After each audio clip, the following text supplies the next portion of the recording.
Best health packages up to 80% discount. Tirumala Diagnostics. నమస్తే విజయ పెద్దన గారు. నమస్తే ఉషా.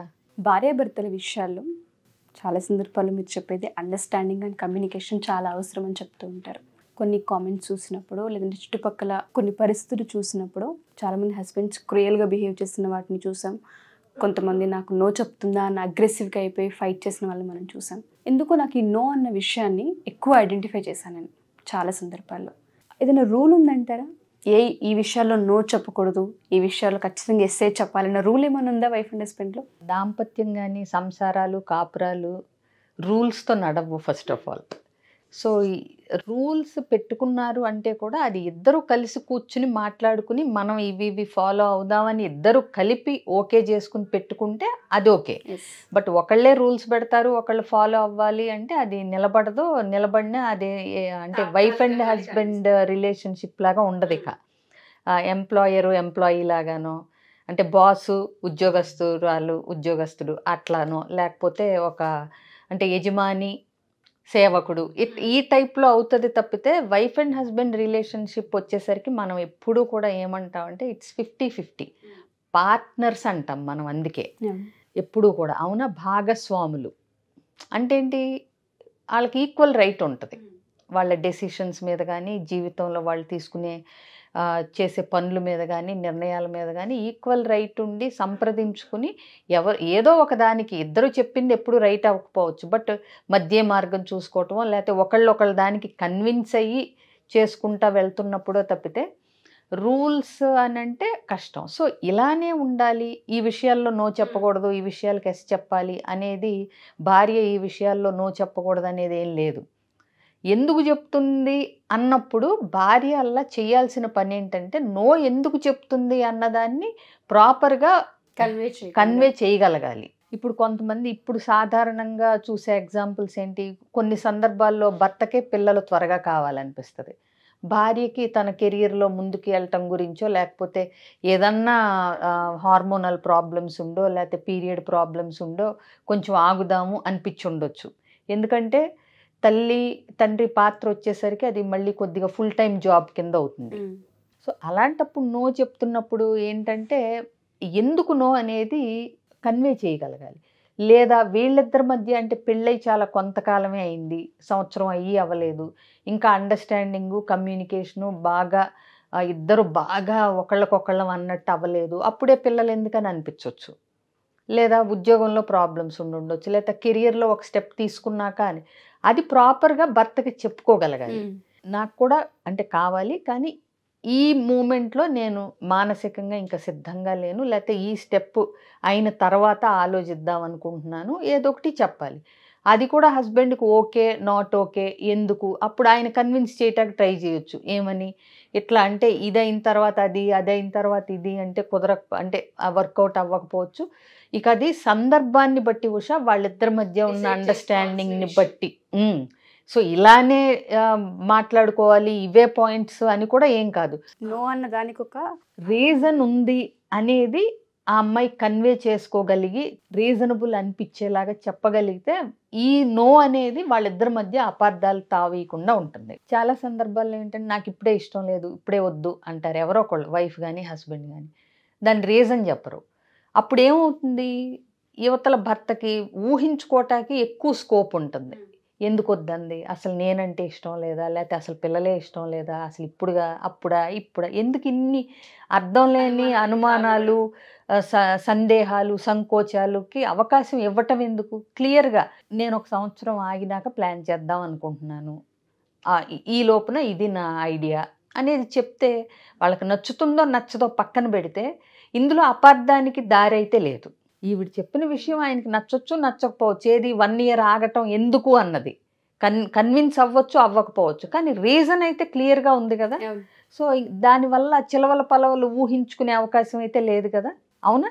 అదొక్కటి చాలు ముందు. సరే ఆ రీజన్ నచ్చాలి హస్బెండ్ కానీ నేను అంటలేదు, కాకపోతే ఇది రీజన్ అని తెలియటం వల్ల చాలా మిస్అండర్స్టాండింగ్స్ తగ్గుతాయి. ఎప్పుడు కూడా నో అన్న పదాన్ని డైరెక్ట్గా యూస్ చేయకూడదనే కదా మీరు చెప్పేది. అంటే నో నాకు ఇష్టం లేదు అన్న విషయాన్ని అలా కన్వే చేయాలి. అలా కాకుండా ఇప్పుడు సపోజ్ కెరియర్లోనే ఈ అమ్మాయి ముందుకెళ్ళాలనుకుని నో చెప్పింది అనుకుందాం ఫర్ ఎగ్జాంపుల్, నో ఇప్పుడే పిల్లలు వద్దు సంవత్సరం తర్వాత అని బ్లంట్గా చెప్పే కంటే ఒక సంవత్సరం ఆగి నేను ఈ స్టెప్ తీసుకున్న తర్వాత ఆలోచిస్తే బెటర్గా ఉంటుందనేది నా ఫీలింగ్. అంటే ఎంత బాగుంది, నువ్వు నోనే చెప్పావు, ఒక సంవత్సరం ఆగే ప్లాన్ చేద్దామని చెప్పావు, బట్ చెప్పగానే ఖండించితే ఏ మనిషి మనసైనా సరే చివుక్కుమంటాం అట్లా బ్లంట్గా. అందుకనే ఏం చెప్తామంటే సిచ్యువేషన్ ప్లస్ మన ఫీలింగ్స్ చెప్పమంటాం. కమ్యూనికేషన్లో చిన్న టిప్ ఇది. సిచ్యువేషన్ చెప్పండి, ఫీలింగ్ చెప్పండి. ఇందులో వాడితే ఐ స్టేట్మెంట్సే వాడాలి తప్పితే యూ స్టేట్మెంట్స్ వాడకూడదు. నువ్వెందుకు తొందర పెడతావు పిల్లలకి, నేను సిద్ధంగా లేనన్నాను కదా, నాకు కెరియర్లో పైకి వెళ్ళాలని ఉందన్నా కదా, నేను ఇంట్లో కూర్చోలేనని నీకు ముందే చెప్పా కదా, ఇన్ని అవసరంలా. పిల్లలు నా ప్లాన్లో కూడా ఉంది, కానీ ఒక సంవత్సరం ఆగి ప్లాన్ చేస్తే నాకు ఇంకా వెసులుబాటుగా కెరియర్లో ముందుకెళ్ళటానికి అవకాశాలు ఉంటాయి అనేది నా ఫీలింగ్.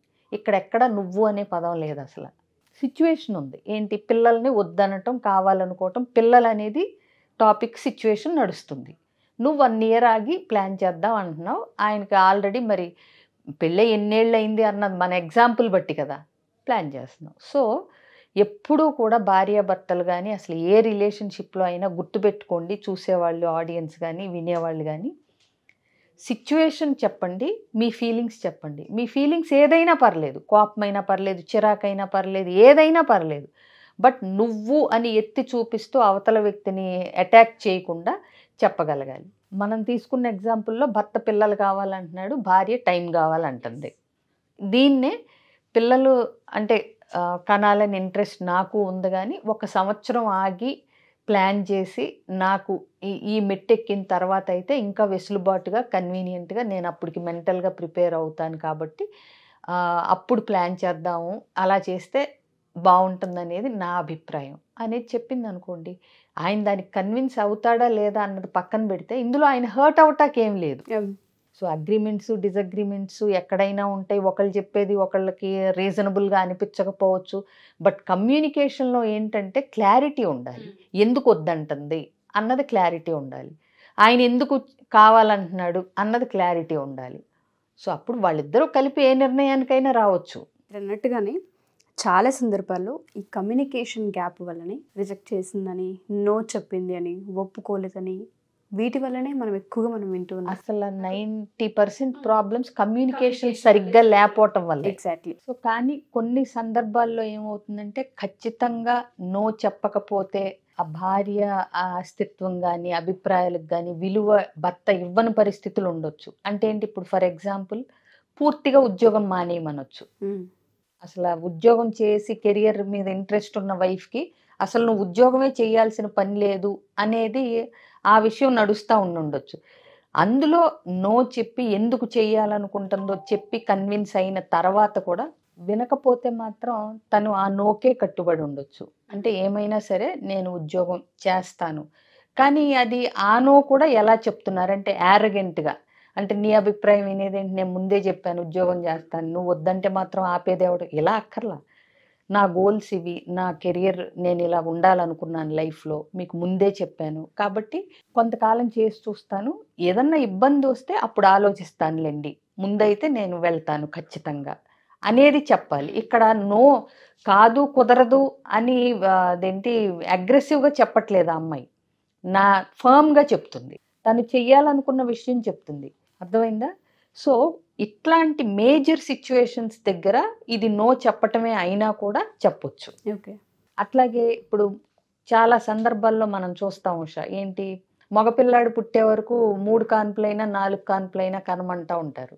2 పిల్లలు చాలు అని ముందు అనుకుని మగ పిల్లల కోసం 4వది 5వది కనమంటే ఆ అమ్మాయి నో చెప్పొచ్చు. ఎందుకంటే ఇక్కడ అమ్మాయి హెల్త్ పాడైపోతుంది, నలుగురిని కంటం వల్ల ఫైనాన్షియల్ స్టేటస్ దిగజారిపోద్ది. అవునా? నీకున్న ఎక్స్ అమౌంట్లోనే నలుగురికి తిండి పెట్టింది వేరు, ఇద్దరిని సరిగ్గా పెంచి పోషించింది వేరు. అవునా? సో పిల్లలు నలుగురు కావాలనుకుంటే అది వేరు, బట్ ఇద్దరే కావాలనుకుని మగపిల్లల కోసం ఉంటాను అంటే అది అమ్మాయికి నచ్చకపోతే నో చెప్పొచ్చు. అర్థమైందా?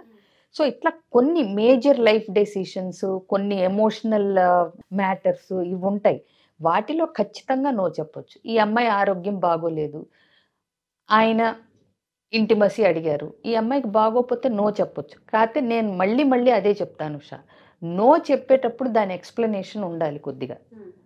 లేదు నాకు ఇష్టం లేదు అని అటు తిరిగి అలా కాదు, ఇది నా పరిస్థితి, మేబీ ఇవాళ నో, తర్వాత ఎప్పుడూ కూడా చెప్పిన విషయం కంటే ఎలా చెప్తున్నాం అన్నది మోర్ ఇంపార్టెంట్. నేను అదే అంటా కదా, what you say is not అస్సలు ఇంపార్టెంట్ కాదు, చాలా కొంచెమే ఇంపార్టెంట్.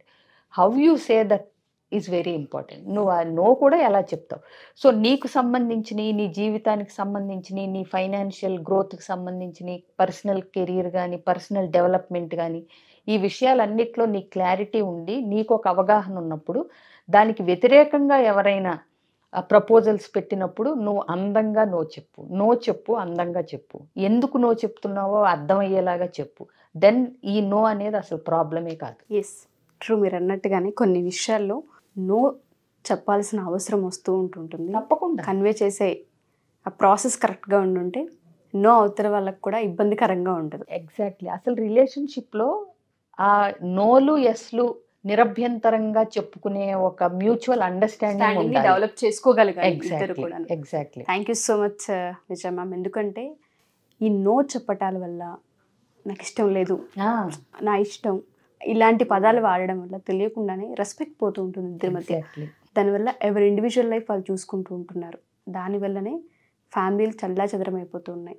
ఇప్పటి సమాజంలో మనం ఎక్కువగా ఇది చూస్తూ ఉన్నాం కాబట్టి నో చెప్పారని, యాక్సెప్ట్ చేయలేదని, వీటి వల్లనే కాపురాలు కూలిపోయి ఉన్నాయి. కాబట్టి నేను ఆ పదానికి చాలా వెయిటేజ్ ఉందేమో అనిపించి నేను ఈ క్వశ్చన్ తీసుకున్నాను. కొంతమంది నో చెప్పాల్సిన టైంలో అది చెప్పలేక ఎస్ చెప్తా ఉంటారు. అది కూడా ఇబ్బందులు ఫేస్ చేసిన వాళ్ళు అది ఇంకో పెద్ద problem. Exactly. Not saying, not knowing how to say no, అది తెలియదు కొంతమందికి. థ్యాంక్ యూ విజయ్ గారు. Thank you so much.